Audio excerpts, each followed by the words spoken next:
Welcome to the Science for the Public lecture series. Science for the Public is an organization committed to bringing science information and issues to the general public. Visit our website for our program listings and blog.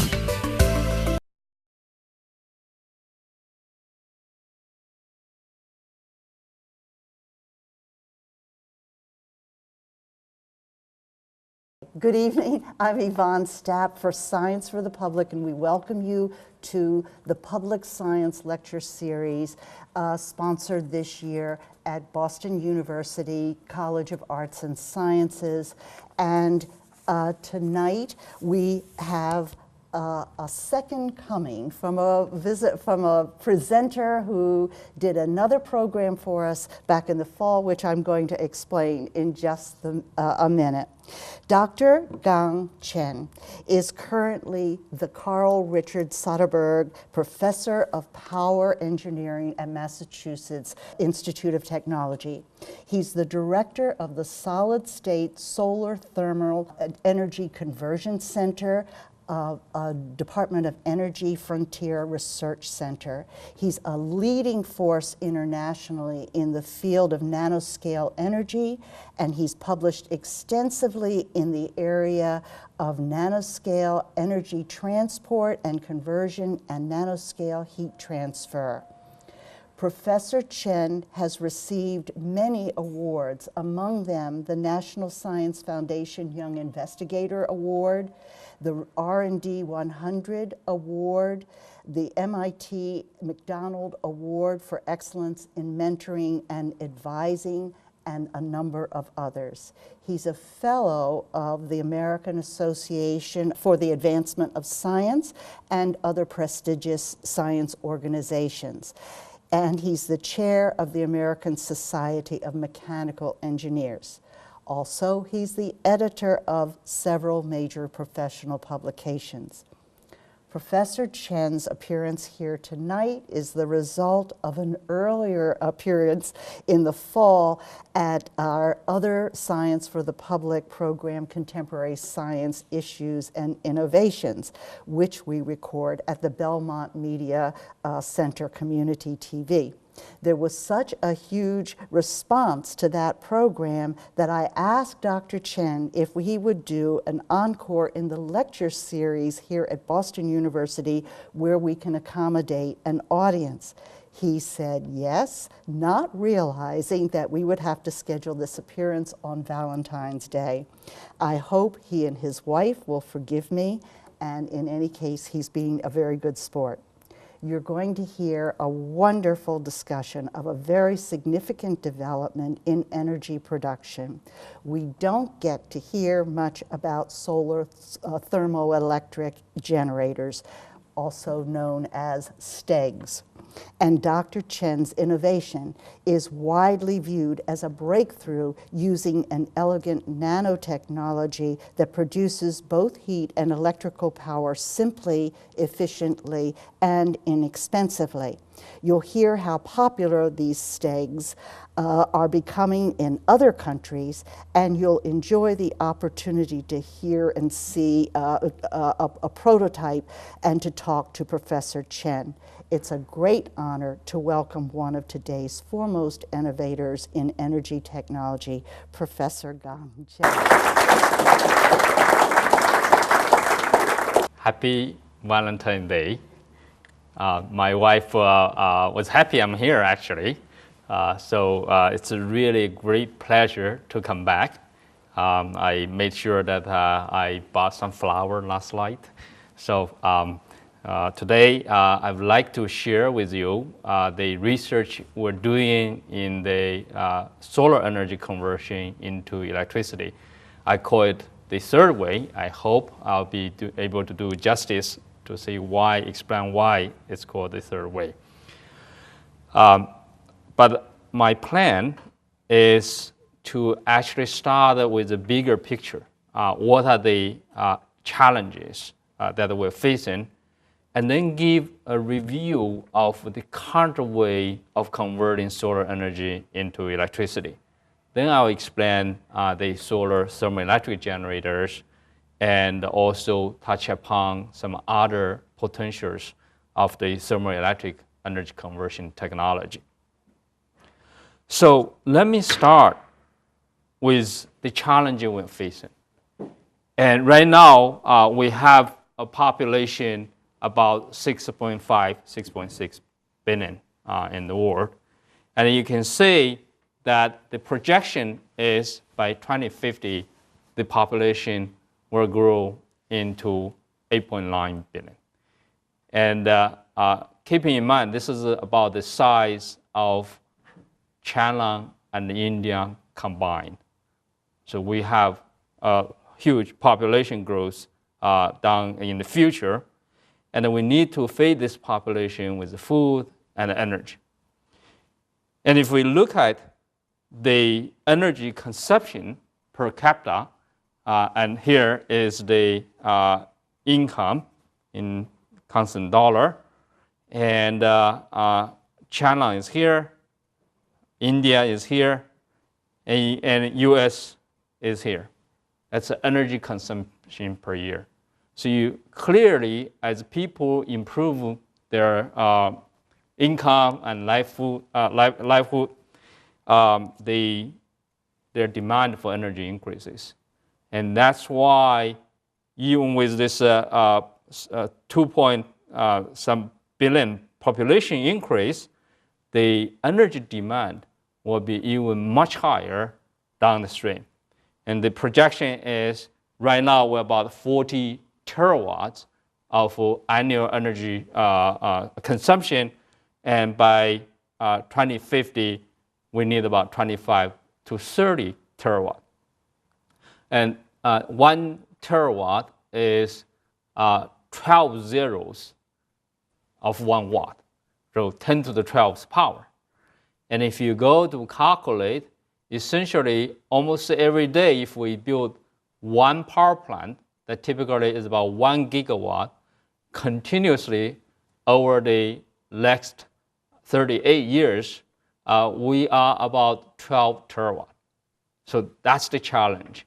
And the energy demand is very high, and how we can do this economically and sustainably. And if we look at the current energy usage, is mostly through the fossil fuels, and we burn oil, gas, coals, and the renewable energy actually most come from hydropower. So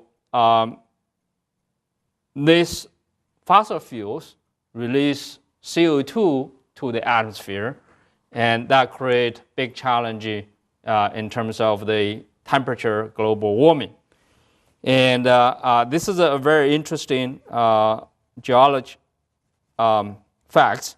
So you can say that about every 100,000 years, the Earth's temperature here, the Earth's temperature fluctuate from positive to negative. So we got the ice age, and then say it warm up. And this is a fluctuation is closely related to the CO2 content in the atmosphere.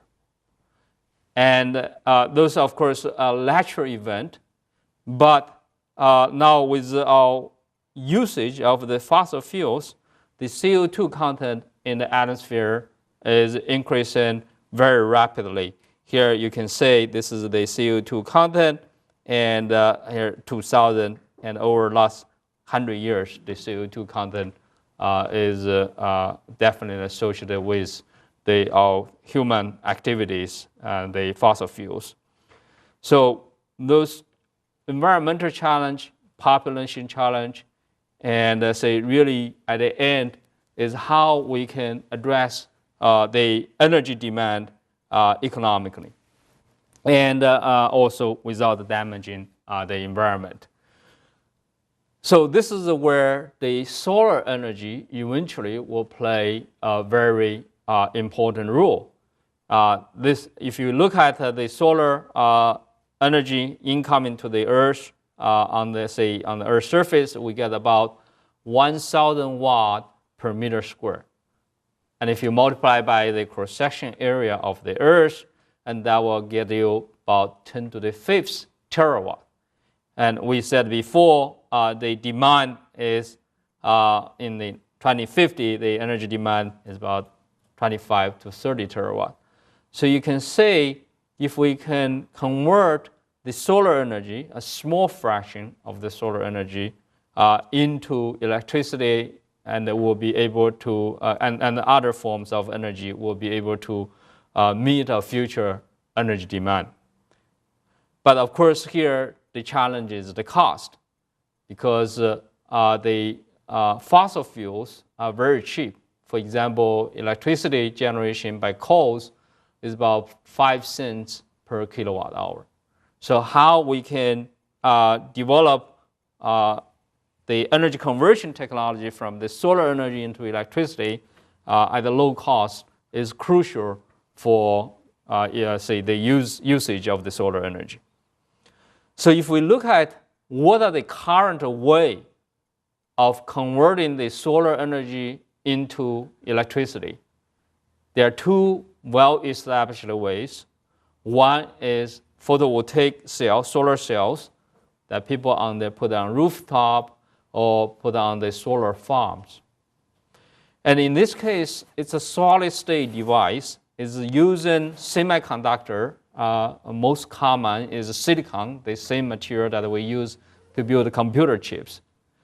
And what this device does is a photon comes in, and that's the light. That's quanta of light.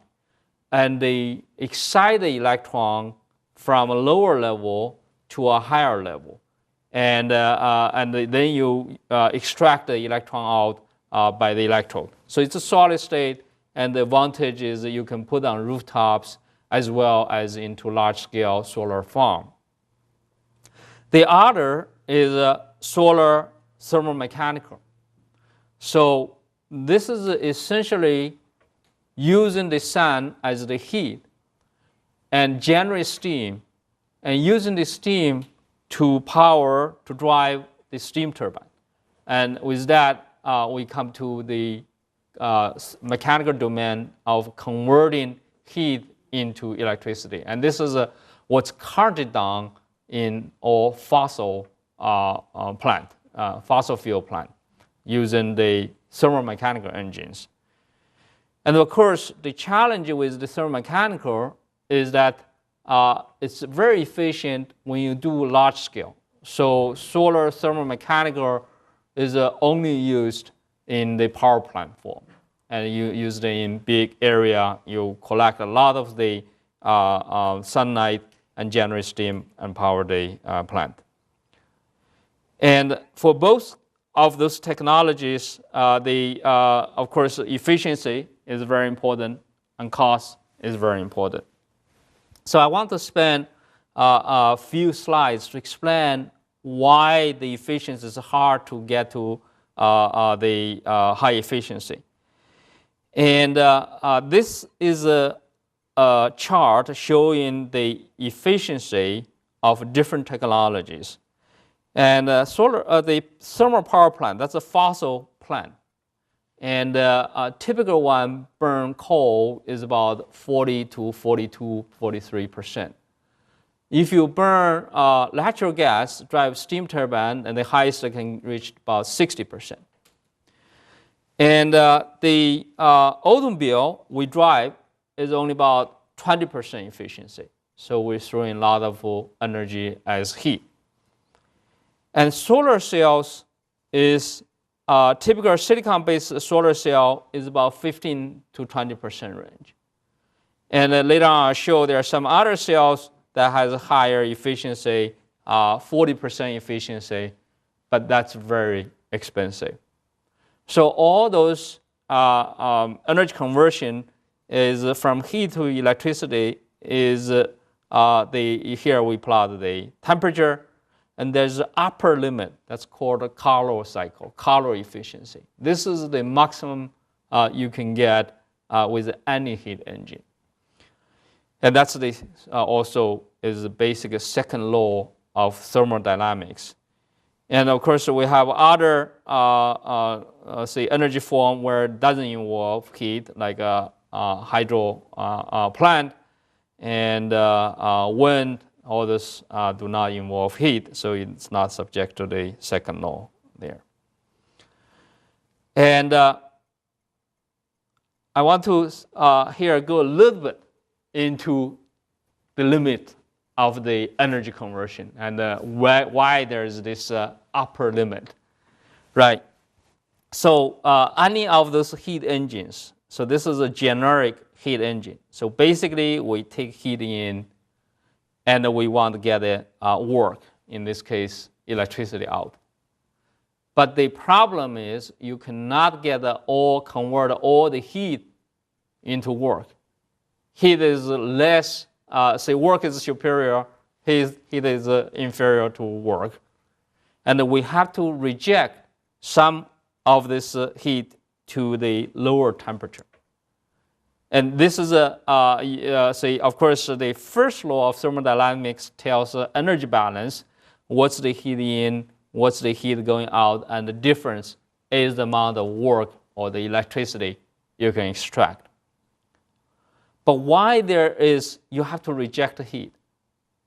This is heat is usually considered random. There are random components inside. And work is very ordered, right? That random component, in scientific terminology, we measure it by entropy.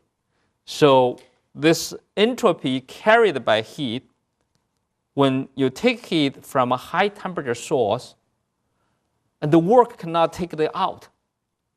So it has to go somewhere. You cannot destroy entropy, say reduce entropy. You only generate. When you have friction, you generate entropy. And so at the end, you have to use another heat to take to the lower temperature, reject to lower temperature. And the best you can do is to have the rejected entropy the same as the incoming entropy. So this is the limit. This is why we have to reject some energy. We cannot convert all the heat into useful work. And it turns out that this entropy, we typically use symbol S, is related to temperature, and times, say, temperature, it gives us the heat. So with this, you can actually derive under the condition that the best you can do is entropy going to the low temperature reservoir. In this case, it could be a river, it could be the ambient air, that's the low temperature reservoir we typically use. And then you burn fire, so the temperature could be 2,000 degrees, and the environment in absolute temperature is about 300 Kelvin. So that gives you the so-called caloric limit of converting heat into electricity. But the reality is, if you think about if you have the sun, the temperature of the sun is about 6,000 Kelvin, and ambient is only 300 Kelvin. So we should be getting over 90% efficiency. And if you think about we burn fossil fuels, we get about 2,000 Kelvin, and the ambient is only 300 Kelvin. And again, we should be getting over 80–90% efficiency. But we are far below that efficiency. And that's because there are always these long idea factor. So if we take the solar cell, that's the silicon material that people typically use, and put on the rooftop, and see where those energies are really lost, right? And silicon is a semiconductor, and the name of semiconductor means there is a region where no electrons can exist. That's called the band gap. And this band gap is, in the scientific terminology, is about 1 electron volt. So different material have a different band gap, and silicon, the band gap is about 1.1 electron volt. And so when light quanta, that's the photon, comes and meet the semiconductor, it's getting absorbed. So that energy is converted, right? The light quanta energy is converted. And what it does is raise an electron from the lower energy to higher energy. And with that, we want to collect this higher energy electron, and before it fall back to the lower energy. So that's the challenge there. And it turns out it's very hard to collect this high energy electron because there are atoms jiggling in the semiconductor. So they will collide with this electron and quickly release part of this energy to fall into this edge of the, we call it conduction band. And here, what's left behind is an empty hole, and that also fall to the edge. So that means it generates heat. And this part of the heat in solar cell is not useful, and we cannot collect it. So we have, in this process, we lose part of the energy. And it turns out also, even though there's electrons here, there's also empty state that we call hole here. And the difference, we said, is about 1.1 electron volt. And we cannot take all that out. This is the same because this electron carries some entropy. And entropy we have to reject that. So it turns out the workout is less than this band gap. So if I put these three items together, and you will see why we are in a typical solar cell, you get a certain upper efficiency. So this is the sunlight. And sunlight has a wavelength. Each wavelength has a corresponding energy and of the photon, the quanta of light. And here, of course, the sunlight peaks about 0.5 micron. That's all eye is sensitive to. And turns out that in the case of silicon solar cell, the energy of those long wavelength photon, they are below this gap, so they cannot raise the electron from here to here. They do not have enough energy. So when we use a solar cell, we immediately throw out this blue part of the energy. And that is about 25%. And then when we raise if the photon energy is here, it's much higher than this band gap energy. So we will lose this part, fast heat, and this is this rest of the blue. So if we look at this is about 80% of this heat is intercepted, and this long wavelength, we cannot intercept it. So this is 80%. And then the gap is about 1 electron volt, and the energy average of this energy is about 1.9. So this 0.9 electron volt is again lossless heat. And then say this 1 electron volt gap, we cannot take all of them. We only take part of them because of entropy. So we only get about 70%. So when you multiply all that together, you have around 30%. And this is the best you can do with a solar cell like made of silicon or other materials. And a single junction solar cell, that's the limit. And this is a historical map. And it comes to one point I want to emphasize when you do research, the efficiency progression. And this is a year by year, and with all the best people in the world doing research on it. And you can see it's making steady progress. And I want to point out if we look at crystalline silicon cell, this one is the line here, right? And the best now is about 26%. And this is in the lab. And when you manufacture them, the best in the deployed world is about 20%. And so silicon is a standard. Over about 90% of the market is made of silicon cells. What's also interesting is this gallium telluride. And cadmium telluride is a thin film.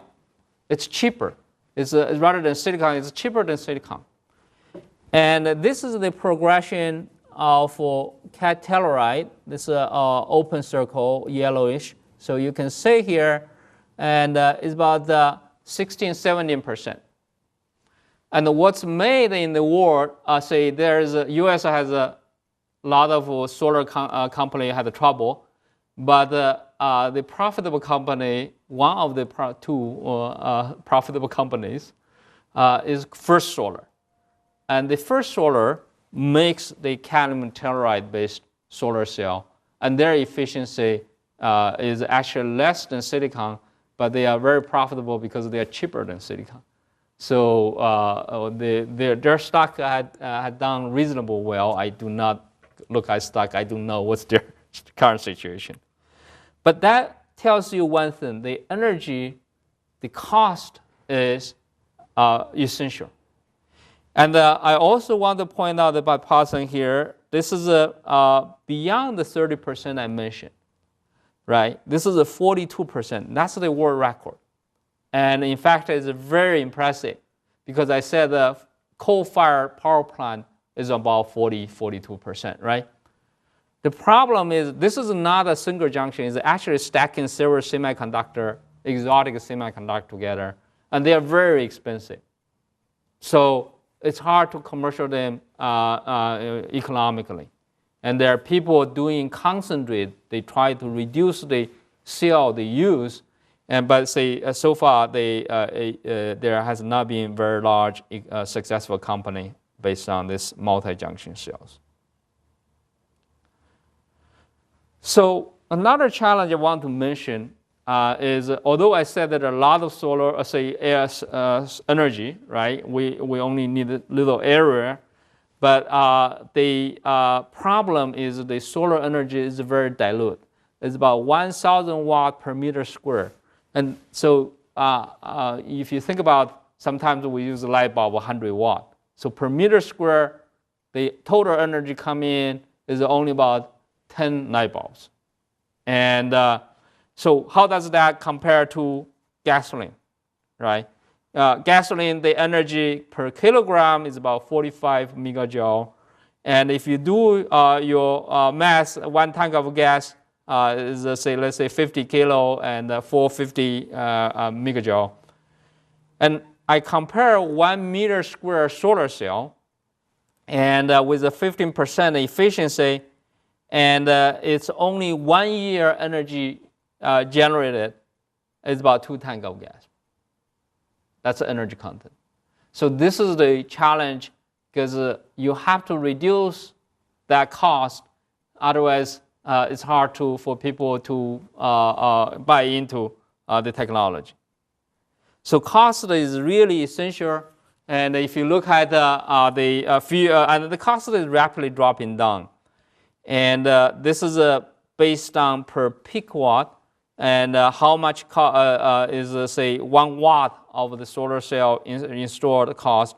And you see, look at 2004 compared to 2010. 2004 is about $8 per watt, and 2010 is about $3.5 per watt. And converted into kilowatt hour, if you assume a lifetime of the solar cells, and compare, let's say 20-year lifetime, typically people assumes, and the cost of electricity is about 20 cents per kilowatt hour. And 20 cents a kilowatt hour, I mentioned before, the coal-fired power plant generation cost is about 5-6 cents per kilowatt hour. So about a factor of 3 or factor of 4 in terms of the cost you want to drop. And that's why U.S. Department of Energy, DOE, set a very ambitious goal here, get to $1.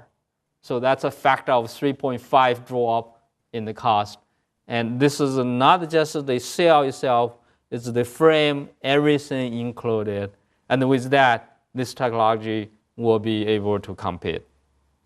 And overall, my point is converting solar energy into electricity cost is essential. Now, I want to turn a little bit on this solar thermal technology. Although, say, first I talked about solar electricity, and the solar thermal is really, there are not many people mention it, but it's actually widely deployed in developing countries. And here is a graph from solar heat or report from International Energy Agency. And this is the deployment of, here is the heat, here is the power. And you can see the solar thermal as heat is in terms of the terawatt hour here is very large. And there are a huge amount of deployment in the solar thermal, particularly like in China, where I came, so I grew up. So why this is popular? And this is an interesting example of a solar thermal power plant, solar thermal plant I visited. And this is the production line here. And the production line is used to deposit this coating on glass. And this coating absorbs the solar radiation, but when it's heated up, you do not re-radiate. And so it has a very little heat loss. This is because it has a vacuum. It's a double layer. So you can see the outside is a glass. And here is the glass. And the inner is black. And the black coating is seated on another layer of glass. And here is the seal. And in between is a vacuum tube chamber. And this was a really interesting story because I met a professor who developed it from Tsinghua University. And he was an electronic vacuum tube guy. And during China's Cultural Revolution, he was sent to countryside. And after he came back to Tsinghua University, the vacuum tube was gone. Everybody using solid state electronics. And so he started thinking what he could do with his skills, and he invented this solar hot water tube. It's a vacuum tube. And a typical family installing 1 to 2 meters square cost about $300. So it's very cheap, and it's life-changing. When I grew up, I didn't have hot water. So it was difficult to take a hot shower. And with this, it has changed millions of people's life. And in fact, the installed area here in China alone is 130 million square meter. And that, if you think about the 1 to 2 meters square per family, and this is a 60 to 100 million family household. So it really has changed people's life. And this is where I got some inspiration when we look at can we use this and yet generate electricity, because the solar vacuum tube there is only for hot water. And it's deployed in many households. And my question is, can we generate electricity also cheaply? So that comes to the solid-state thermoelectric effect. And the first one is the Seebeck effect. That's when you have a temperature difference between conductor or semiconductor, one side is hot, the other side is cold, you can measure a voltage. This effect was discovered very, very long time ago, 1821. And people use that in labs to measure temperature. So they call this thermocouple. They put the two materials together and they measure temperature. So this is only as a sensor. And the other is the Peltier effect. And so it's a company, Seebeck. After Seebeck discovered that effect and Peltier discovered, if these two materials you pass a current, actually one side freeze, the other side heat up. And he could demonstrate you can make ice out of it, even say very early on. So all those effects are called thermoelectric effect. And nowadays, you can actually spend about $10 to buy a module like this. They are made of semiconductor, P and N. And when you pass a current, one side will cool down and the other side will heat up. And the reason is because the charge in the semiconductor, you have P type, you have N type. When you pass a current, they go from one side to other, they actually carry heat.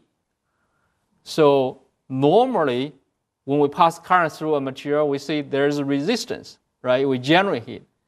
But in this case, you actually can create the cooling, and hopefully this will work. You see water plus current becomes ice, right? So there's no compressor,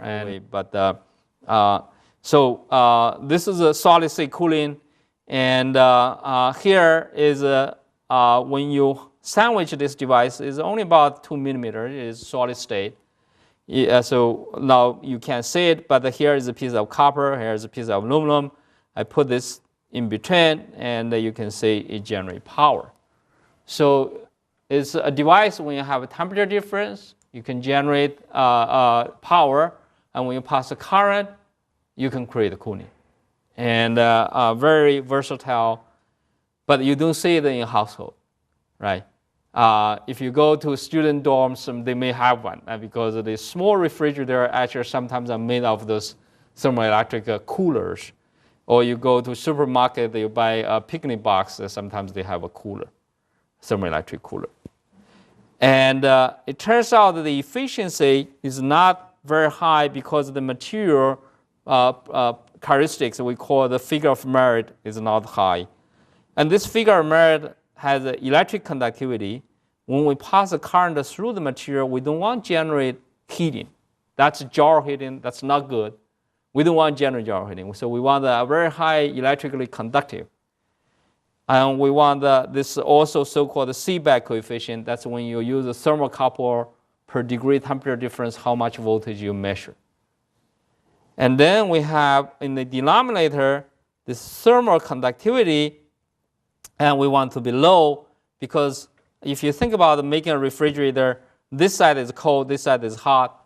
And the household refrigerator, you put a thick thermal insulation to isolate the ambient from the cold compartment. And in our case, this is the insulation. The material itself has to be that thermal insulation. So it has to have a good thermal insulator, a good electric conductor, and we want this per degree temperature difference generate a lot of heat, voltage. So that's difficult, and this is where the material research has been very difficult. And since 1950 to 1990, there are much progress. So those devices were invented, were developed, commercialized in the 1950s, but it really has not gotten into large-scale application because material performance is not quite there. So we have been working a lot on thermoelectric material. Later on, I'll show a little bit on that. But what I want to demonstrate next is how we can take this to make a generator. So this figure of merit is a material property. And here is the calorie efficiency. And you can see the commercial material is about 1. And in fact, it has a temperature dependence, so it's about here. And if we can improve this, we'll be able to make solid state energy converters. And that's, that can have a lot of applications. So not only just in solar. So now let me come to solar thermoelectric energy conversion. And basically, now we have the idea, if I can create a temperature difference across the solid state material, I'll be able to generate temperature voltage and generate the power. So if you check the history, in fact, this idea was even first patented in 1888. And at the time, they're not, very poor material. And in 1950s, there was an experiment done by Maria Telx, and she demonstrated you can get about 0.6% efficiency. And that was about the same time as solar cell was invented, photovoltaic cell was invented. And photovoltaic cell win, and that field has, say, steady making progress. And this has stayed as this number for since the 1950s. Really low progress. So when we look at this, and the first question is how I'm going to create that temperature difference, right? This is a heat engine, so the larger temperature difference, in theory, the better. And I do a very simple calculation. The heat flow equals this material property we call thermal conductivity, which has a unit about 1 watt-meter Kelvin.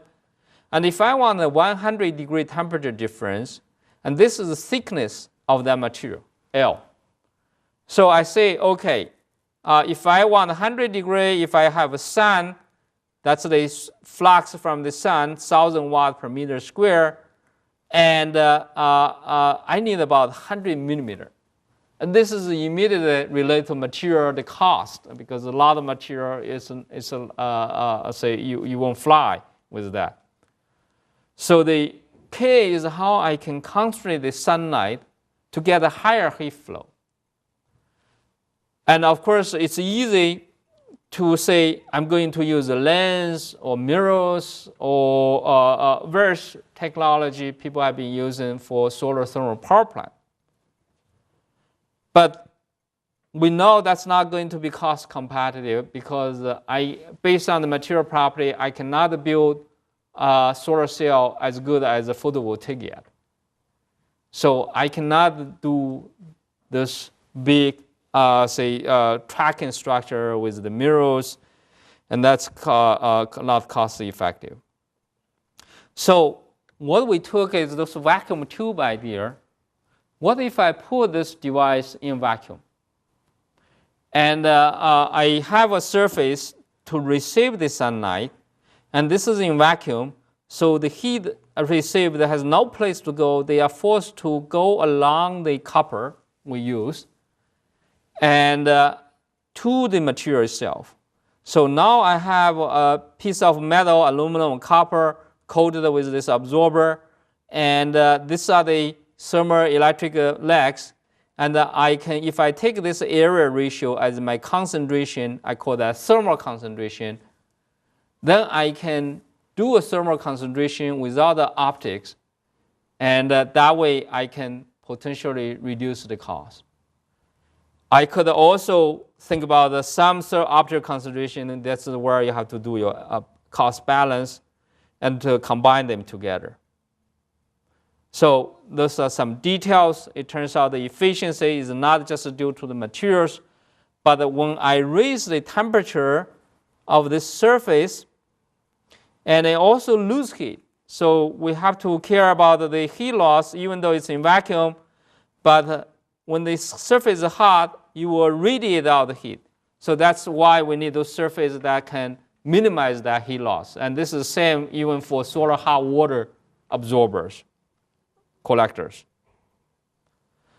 So with that, we have some prediction of efficiency, and it's not say very high with this current material, but it's very respectable because when people look at the solar, anytime you about 5-6%, people start to pay attention because the amorphous silicon solar cell is also just a 6-7% range. So this is a prototype we built. We have this absorber, and then we put the two small legs. That's our generator, and then we put it in vacuum. And see the beauty of this is the solar energy absorbed by this absorber. They are flat, but the heat has to go concentrate through this absorber through the leg and create a temperature difference. So this is the efficiency we measure. And here is no optical concentration at all. This is a 1.5 optical concentration, and that's about 5%. So you immediately bring, because I said in 1950s, this efficiency is about 0.6%. So that's a real large step for this technology. And I say this thermal concentration, right? Why it's important? That's because this material we use is a very small amount, right? So I have a big piece absorber. My generator material is very small. And that way is reducing the cost. And because material cost, with this, we can reduce the material, the generator cost to 10 to 20 cents per watt. So that's the beauty of using this thermal concentration. And this is a vacuum. Vacuum is always a concern, but here is the power output. You can say this is typically what people use in hot water vacuum systems. And even we are at a higher vacuum, we don't lose much performance. So this is the range of performance. You can see it doesn't lose much until you go to relatively high level of pressure. And this is another interesting aspect. In solar energy, one of the problems is you have climate change. You have clouds. So when cloud comes in, for example, your solar cell immediately, there's no sunlight goes to the surface of the photovoltaic, you're out of electricity. And that turns out to be a big headache. And this is the same for wind. And that's why a lot of times people actually have to build another power plant just beside those renewable power plant to provide the backup leverage. And here is one example where we just switch off the sunlight, and it's a gradual process. That's because the heat is stored, and it cools down. It takes time to cool down. We all have that experience.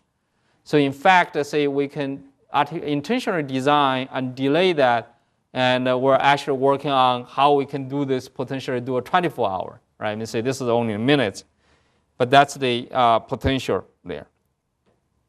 So this is the story. In fact, it got a lot of attention from the media, but this is actually for real, because here is I want to say why I'm optimistic.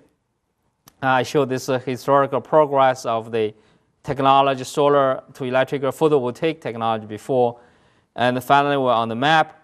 And this is a lot of people working on the organic plastic solar cells. And you can see that's in the same range of efficiency. And I mentioned that this first solar, I was in American Physical Society meeting last year. And so this is not their published data. This is when I look at the slide, I just put the eyeball. And what's interesting is I see they are the most profitable solar company. And they started in 2001 with a 6% efficiency. And last year, well, this is 2009, that's the data I have, is about 10% efficiency. And they are very low cost and much lower than silicon, so they made a lot of money. So that's the cost is very important for the success of renewable technology. So in fact, after this, we have a lot of, we actually had a spin-off company, GMZ Energy, and it has very good investors, BP, GE, and Kleiner Perkins.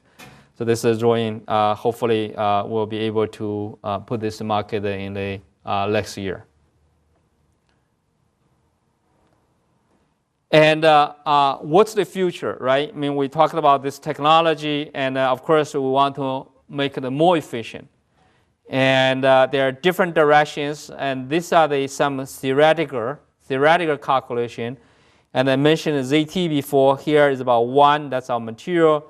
So we are doing a lot of material research trying to improve this figure of merit. And also we can add some optical concentration. I don't want to add too much because of that related to cost.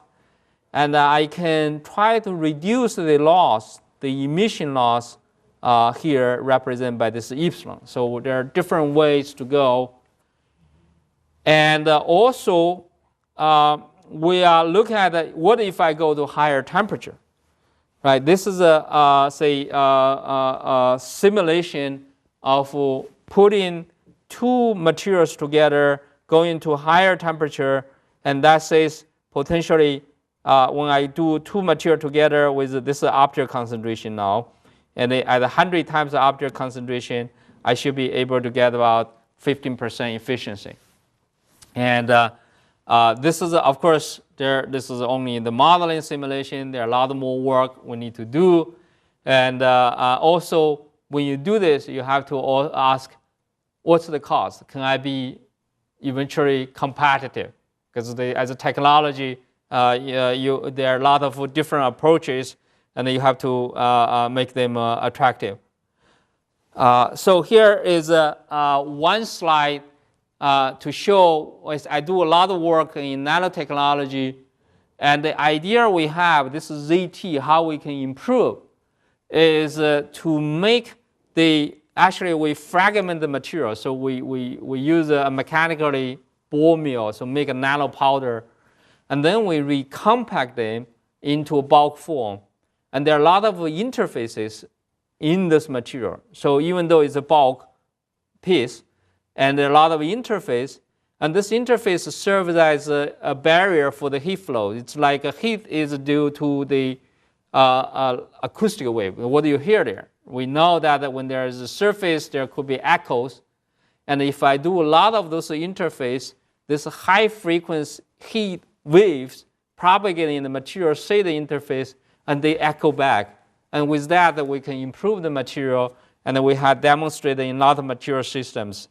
And this is a very big effort in our research.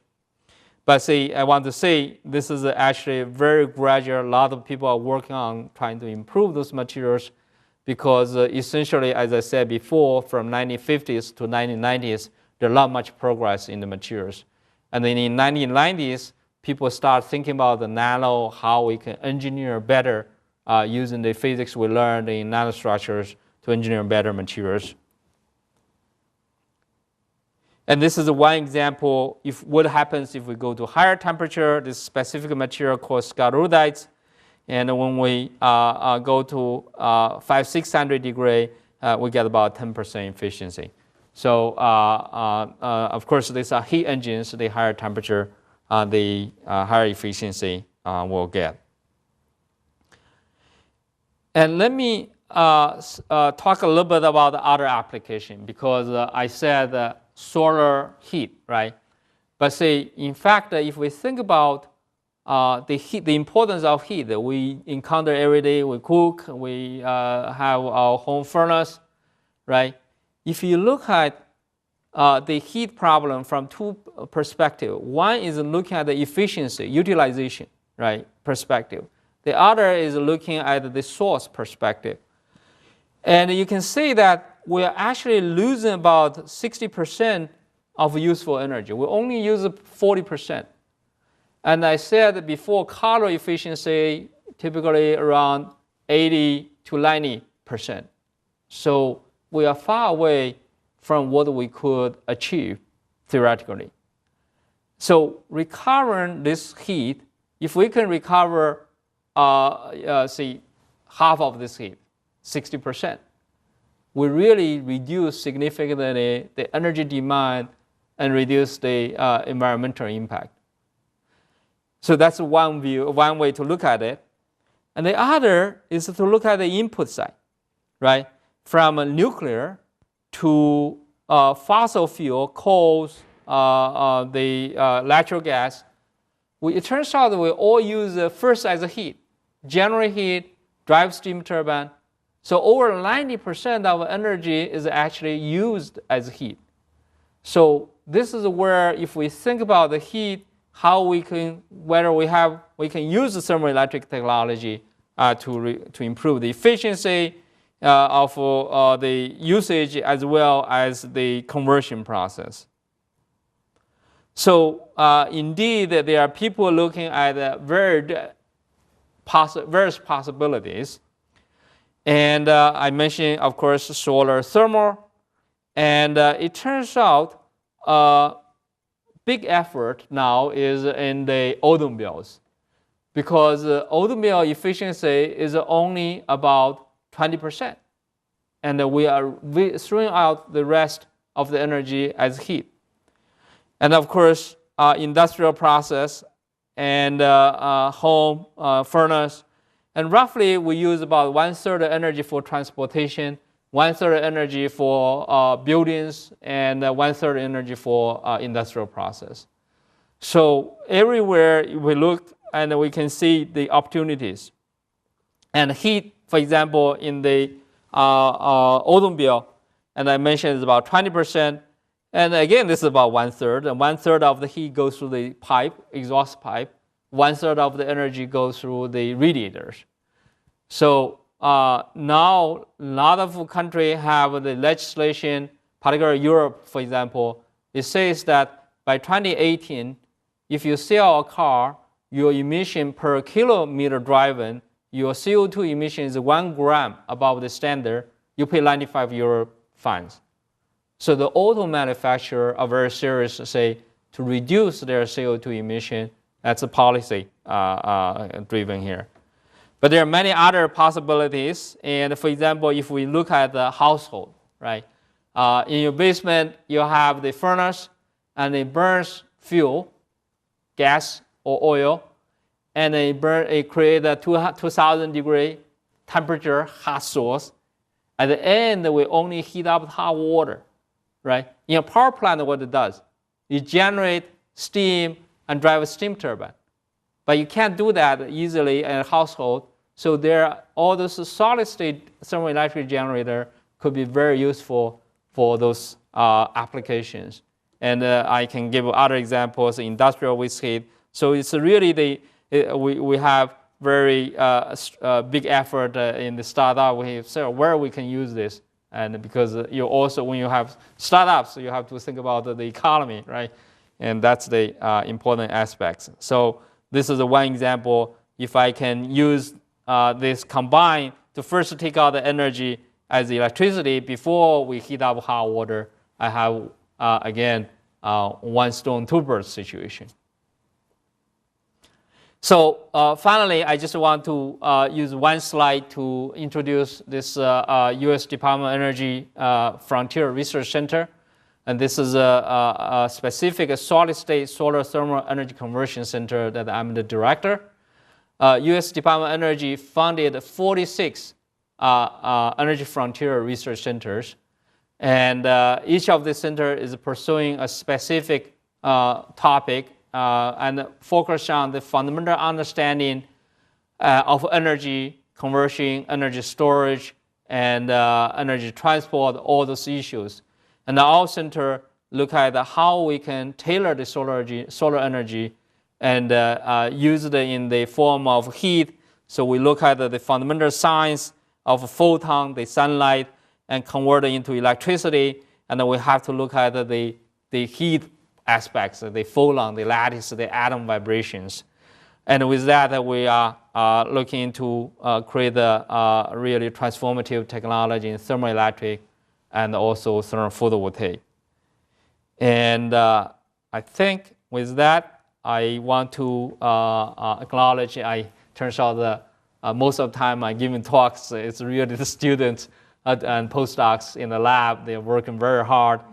And also, I want to acknowledge my collaborator. I do not make material. Professor Chen at Boston College makes the material. And this is Professor Dresselhaus at MIT. We have been collaborating. She's a pioneer in this field, very well respected lady. She's an MIT Institute professor. And this year, she got the Fermi Award, a very prestigious award. So it has been a great pleasure working with those people and students. And I want to thank you for your attention and be happy to answer questions.